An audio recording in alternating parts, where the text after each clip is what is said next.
short ball, Brabham moves back and falls fiercely past square leg. So this is tricky. Victory to the Australians by 8 wickets. Welcome to Frimley Phoenix's Ashes special, where we preview the big one that's coming up. If you're joining us from down under, g'day mate. Here is the schedule, and the second test, well, that will be entertaining as that's a day-night test match with all the fun that brings. Fingers crossed when sitting down to Christmas dinner it's not all over, and hopefully the Ashes is still alive. These are the telly times for the UK, and some very early mornings or late nights for viewing, depending on how you look at it. Now, the great thing about England and Australian sporting competition is there's never any controversy.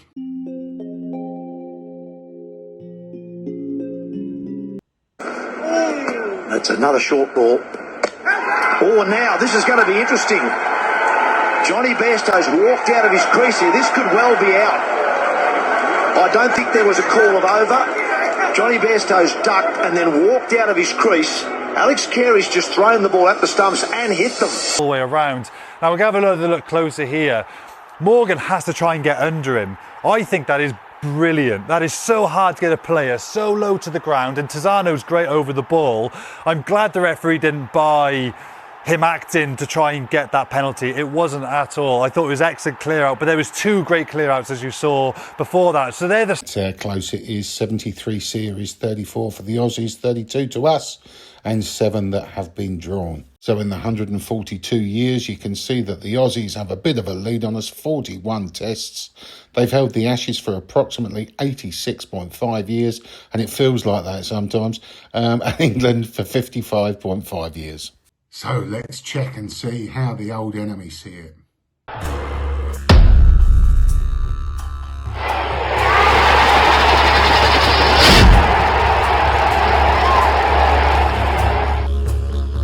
Well, Wally's back, and these are his predictions. He says whoever wins the first test wins the series, and that's a good call.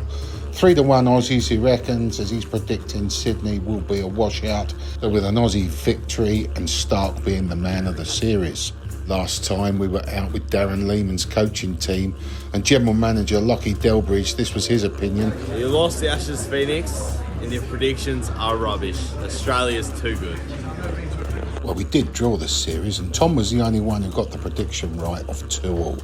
Well, predictably, Pigeons decided that he's very confident with the team, and it'll be interesting to see if England can win a test, as he's saying. Although he hasn't said 5-0 directly, maybe he does think there'll be that washout in Sydney. A brighter note, Matty Hayden says he'll walk round nude the MCG if Root doesn't make 100 this summer, but his daughter's saying she hopes obviously that's not the case. Looks like she got her mother's looks. Rooty's had 14 matches in Australia, 3 away Ashes, but he's only averaging 35.68 and without a century. Now guys from Inglefield Farm Cricket Club, get your stuff online guys. There's so much of us that want to buy your kit and wear it round Frimley. So as soon as you can do that, let us know and we'll put a big order in. Now, let's see what the Poms think about it.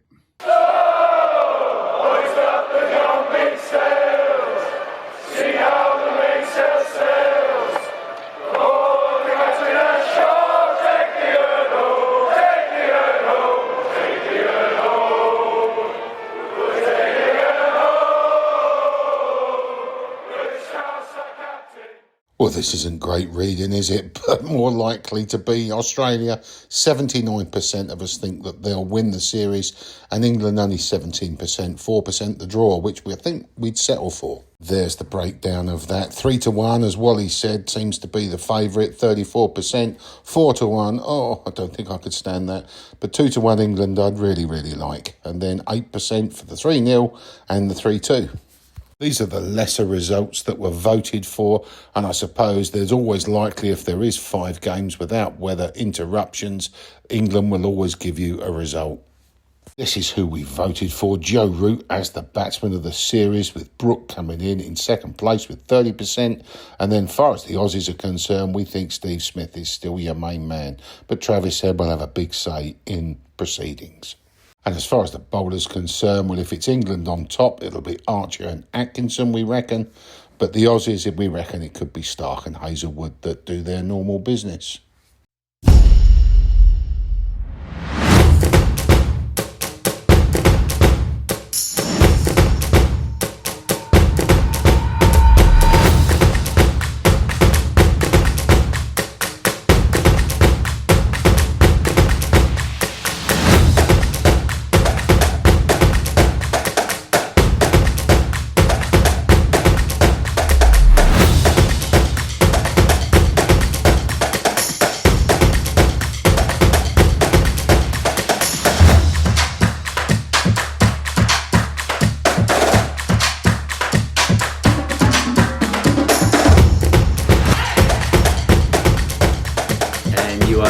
favourite cricket club in Surrey, England. Come on, you Phoenix!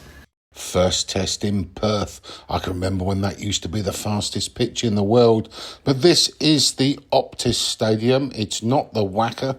And here is our record in Perth. 13 matches, 9 for the Aussies, 3 draws and 1 for England. The last win being 1978. But as I say, this is not the Wacker. This is a new ground. So with his analysis on how he thinks it will play out, I've asked Henry to give us his words of wisdom. Hello everyone, a little video from me. Rob's asked for my opinion on the Ashes, how England can win the Ashes. Well, it's a tricky one. I, in my prediction, went 3-2, but to be honest, I think both teams will win at least one game. After that, who knows? Who knows what's going to happen? In the first test, I think obviously both teams are going to want to win the toss. Australia will want to field first, and England will want to field first to immediately put Australia's batsmen, who there's a great uncertainty over, in to put them under immediate pressure. And Australia, I think, will want to prove exactly that even with Hazelwood and Cummins out for the first test, that actually they've got a frontline team of Stark, Boland, and now it looks like Brendan Doggett, who can take England apart. Now, Crawley and Duckett, they've had a really good warm-up game. Both of them passed 50. Duckett made 92, and then Pope went on to get a century. Now, it's a totally different wicket to what they're going to face at the Optus. But who knows? It's very reliant on Crawley and Duckett getting off to a very good start. Pope proving that just because he's lost the vice-captaincy, he's under no pressure in that number 3 role, which, to be honest, the way that Bethel has played, I don't really think he is. In fact, in many ways, I would probably favour Will Jacks for the role at number 3 over Jacob Bethel. But with this England team, who knows? Who knows what's going to happen? And so, yeah, I think it very much matters that this settled England batting lineup show why they are completely settled. They show that they are in a better place than the Australian batting lineup. Duckett and Crawley have both played out in Australia extensively, and so hopefully they can show their experience now. They have experience of opening together, and they can try and dominate. However, I think for me, Australia's secret weapon is going to be Scott Boland. When Rob asked me for my predictions as to who was going to make the big impact, a batter and a bowler from England and Australia, my bowler for Australia was Boland. I think he is, for me, going to be their key weapon in this Ashes.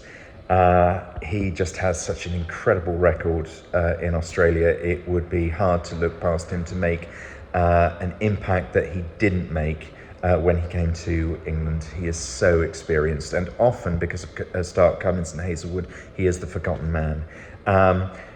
England, I actually believe Josh Tongue is going to make the difference. Whether he'll play in that first test or not, I don't know. It looks like England very much would like to play Wood and Archer together, in which case is there a place for Josh Tongue, because they may favour Archer in clearing up that tail.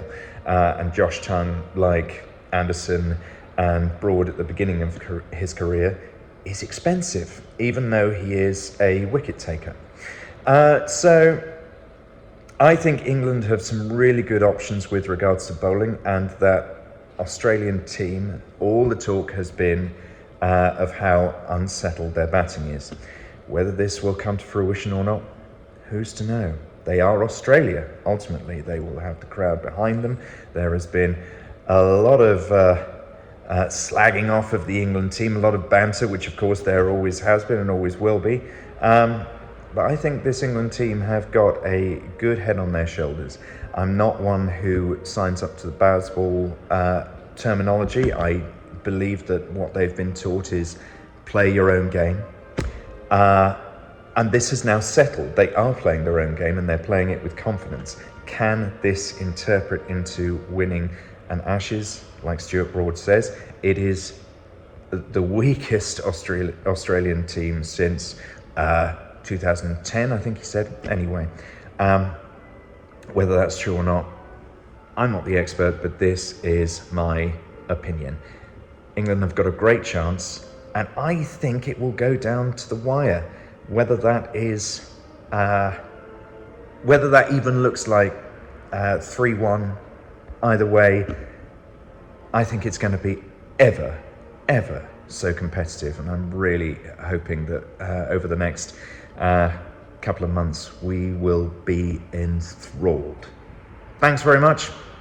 Take care. So thank you ever so much for watching, and if things are going reasonably well or it's quite tight, we might do another one of these.